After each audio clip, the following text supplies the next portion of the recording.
आज हम हाजीपुर में गुरु महाराज के सत्संग में सभा में बैठे हुए हैं और उनका आशीर्वाद प्राप्त कर रहे हैं। अक्सर मनुष्य ये सोचता है कि ईश्वर प्राप्ति का रास्ता बहुत कठिन है और इस संसार को ही अपनी नियति मानकर उसी में सुख व दुख रहता है। वो ये समझता है कि ये रास्ता अगर हम ईश्वर प्राप्ति पर जाते हैं तो बहुत ही घर बार छोड़ना पड़ेगा, इस संसार को छोड़ना पड़ेगा। पर ऐसा नहीं है। हमारे गुरु महाराज ने बताया कि ये संसार इसमें बाधक नहीं है बल्कि सहायक है। बाधक है हम लोगों की इस संसार की तरफ बढ़ती हुई इच्छाएं। मैं और मेरा, सब कुछ मेरा ही है, ये इच्छा, ये सब इसमें बहुत बड़ी बाधक है, क्योंकि ये इच्छा ही बंधन का कारण है और संसार माया का एक बंधन है। जब हम इस संसार की तरफ इच्छाएं बढ़ाते हैं तो वो सब नाशवान होती हैं। एक इच्छा आती है, दूसरी आती है और उससे आदमी सुख व दुख में रहता है। परंतु ईश्वर सच्चिदानंद है। जिसने अपना योग ईश्वर के साथ कर लिया या जो ईश्वर से मिल गया, वो एक आनंद और शांति की अवस्था में पहुंच जाता है और वहाँ माया का बंधन भी उसका कुछ नहीं बिगाड़ सकता। पर ईश्वर से हमारा योग कैसे हो? जिस प्रकार की हमारी बाहरी इंद्रियां हैं, जैसे आँख, नाक, कान, ये सब संसार को देखती हैं, सुनती हैं और समझती हैं। पर कुछ हमारी आंतरिक इंद्रियां भी हैं जिसको हम मन, मस्तिष्क और अहंकार कहते हैं। ये इंद्रियां इस ईश्वर से मिलने के लिए हमको इनको विकारों से मुक्त करना पड़ेगा, क्योंकि हमारे जो मन, आवरण और अहंकार है वो इसमें विकार उत्पन्न कर रहे हैं। मल कहते हैं जो हमारे दूषित विचार, हमारे क्रोध, हमारी लालच, हमारा घृणा, दूसरों को छोटा समझना, अपने को बड़ा समझना, ये सब मल कहलाते हैं। आवरण होते हैं जो कई जन्मों के हम संस्कार अपने साथ लेके आते हैं और उन्हीं संस्कारों के हिसाब से हमारी वृत्ति बनती है और इस जन्म के संस्कार भी होते हैं, उसी हिसाब से हम काम करने लगते हैं। अहंकार, ये एक फिर सूक्ष्म अहंकार ईश्वर वो साधक में वो रह जाता है, जो बड़े बड़े संतों में भी देखने को मिलता है कि हम कुछ हैं, लोगों से अलग हटके हैं। ये अहंकार इस मार्ग में बहुत ज़्यादा बाधक है। इन सब को दूर करने के लिए हमको आंतरिक साधना करनी पड़ेगी, तभी हमको आत्मज्ञान मिलेगा। आत्मज्ञान अति सूक्ष्म है और उसको समझने के लिए हमको अपनी आंतरिक जो अवस्था है वो भी पवित्र करनी पड़ेगी। ये साधनाएं 3 प्रकार की होती हैं।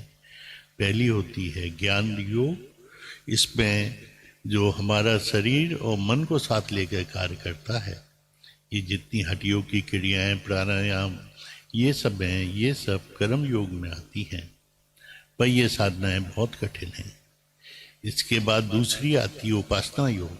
इसमें शरीर का कोई काम नहीं रहता, ये आंतरिक साधना है और इसमें मन से किया जाता है। ध्यान धारणा इसकी साधना है। और तीसरी है ज्ञान योग। जब ये उपासना पूरी हो जाती है, हमारा मन शुद्ध हो जाता है, तब हम इस अवस्था में पहुंचते हैं जो बुद्धि, स्वाध्याय और सत्संग से हम पहुंचते हैं। इसमें हमारा विवेक शक्ति जागृत होती है। पर जब तक हम सम, दम, तितिक्षा और उपराम की साधना नहीं कर लेंगे, तब तक हम इसमें नहीं पहुंच पाते हैं। सम को कहते हैं कि अपने विचारों को अपने अधिकार में रखना। दम होती है अपनी इंद्रियों को अपने अधिकार में रखना। तितिक्षा, सहनशीलता और उपराम इस संसार से हमारी जो एक बहुत ज़्यादा लगाव है उसको दूर कर ईश्वर की तरफ हमको अपना ध्यान लगाना। परंतु लोग बाग ये समझते हैं ये हम घर में नहीं कर सकते। हमारे गुरु महाराज जो कि इस संसार में हम लोगों के उत्थान के लिए ही आए थे, उन्होंने बताया कि इसके लिए घर बार हमको छोड़ने की जरूरत नहीं है। हम घर पर ही रहकर इस साधना को कर सकते हैं, क्योंकि ये सब एक मानसिक अवस्था है जो कि घर पर रहकर हम प्राप्त कर सकते हैं। उन्होंने जो साधना बताई वो उपासना की साधना बताई, जो कि अभी हमने और आपने करी। जब हम इसको करते हैं तो सबसे पहले जो हमारे विचार चारों तरफ भाग रहे हैं वो एकाग्र होते हैं, फिर वो शांत होते हैं, फिर हम ध्यान की अवस्था में पहुंच जाते हैं। कभी कभी ऐसा होता है कि मनुष्य ध्यान और नींद में फर्क नहीं समझ पाता है। जब हम सोते हैं, पर चूंकि हम ध्यान कहते हुए सोते हैं तो उसी प्रभाव में तो रहते हैं, पर हमारी प्रवृत्ति इस संसार की तरफ ही लगी रहती है। पर जब हमारा ध्यान लग जाता है, चाहे वो 1 सेकंड का ही हो, धीरे धीरे बढ़ता है, तो उसके बाद मनुष्य को बहुत ही शांति और आनंद का अनुभव होता है, और वो उसी शांति और आनंद को पाना चाहता है। उसके मन में एक तरफ पैदा होती है कि कैसे हमको ये शांति और आनंद मिले, और यही तरफ उसको ईश्वर से मिला देती है। उसकी बुद्धि और बुद्धि को पवित्र करके और आनंद में छेद में पहुंचा के उसको ईश्वर से मिला देती है।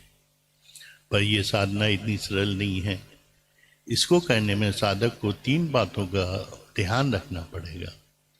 पहली है कि उसे अपने गुरु और उनकी बताई हुई साधना पर पूर्ण विश्वास और निष्ठा हो। अगर निष्ठा और विश्वास में कमी रहेगी तो वो रोज इसको नहीं कर पाएगा। दूसरी बात है उसका गुरुमुख होना। जो उसके गुरु उनको आदेश दे गए हैं, जो उनके सिद्धांत है, उसको उस पर चलना पड़ेगा। अगर उसमें अपने मन से कुछ बातें लगा देता है तो उनको उन्नति करने में कुछ समय लग जाता है। और तीसरी बात है कि जो गुरु महाराज की साधना है वो उसको रोज सुबह शाम करनी पड़ेगी। अगर वो एक दिन नहीं करेगा तो कुछ पीछे पहुंच जाएगा, और सप्ताह में एक बार उसको साप्ताहिक सत्संग में जाना पड़ेगा, क्योंकि एक ही विचारधारा के लोग बैठते हैं। वहाँ का वातावरण सतोगुणी हो जाता है, जो कि उस पर बहुत अच्छा प्रभाव डालता है। और 3 महीने में उसको एक बड़ा सत्संग या गुरु महाराज के भंडारे को जरूर अटेंड करना पड़ेगा। इस मार्ग पर चलने के लिए मनुष्य योनि होना बहुत ही आवश्यक है, क्योंकि वो ही कर्म योनि है, बाकी सब भोग योनि है। हम लोग बहुत ही भाग्यवान हैं कि हम मनुष्य योनि में आए हैं और हमको ऐसे गुरु का सत्संग मिला है जो कि हमको पूर्ण प्राप्त हमारे जीवन की श्रेष्ठ को हमको देकर हमको ईश्वर में मिला देगा। बस हमको ये करना है कि अपना मिथ्या अभिमान को त्याग कर जब भी उनके पास जाएं, मस्तिष्क को विचारों से खाली करके रजोगुणी और तमोगुणी विचारों को अलग हटा के सतोगुणी विचार से उनके सामने जाना पड़ेगा। इससे जो समर्थ गुरु से जो सतोगुण की किरणें निकलती हैं उनको हम ग्रहण कर पाए। बस हमको गुरु महाराज को अपना सब कुछ सौंप देना पड़ेगा, अपना मन, विचार, अपने कर्म, तब वो हमें हमारे संस्कार नहीं बनाएंगे और हम एक दृष्टा भाव में आ जाएंगे कि जो कुछ भी हो रहा है वो गुरु की इच्छा से हो रहा है। हमें पूरी तरह उनका ध्यान करना पड़ेगा और उनका चिंतन भी करना पड़ेगा। इस मार्ग में जो कठिनाइयाँ आएंगी उसके लिए हम गुरु महाराज से प्रार्थना करेंगे तो वो उससे हमें बाहर निकाल देंगे, क्योंकि 2 शक्ति काम करती हैं, एक काल शक्ति, एक दयाल शक्ति। काल शक्ति का वेग बहुत तेज है जो कि हमें इस संसार की तरफ खींचता है, पर जब हम गुरु महाराज का साथ ले लेते हैं तो हम उस काल शक्ति पर विजय पाके हम लोग जीवन की श्रेष्ठता को प्राप्त कर लेते हैं। मैं गुरु महाराज से प्रार्थना करता हूँ कि यहाँ उपस्थित हर एक अपने प्रेमी को अपना आशीर्वाद प्रदान करें, जिससे कि वो उनके बताए हुए मार्ग पे चल सके।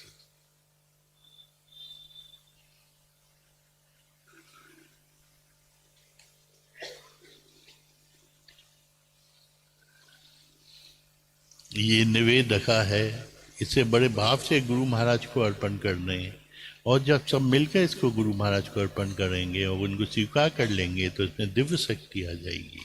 और उनसे प्रार्थना करें कि इसे स्वीकार कर हम सभी लोगों को अपना आशीर्वाद प्रदान करें।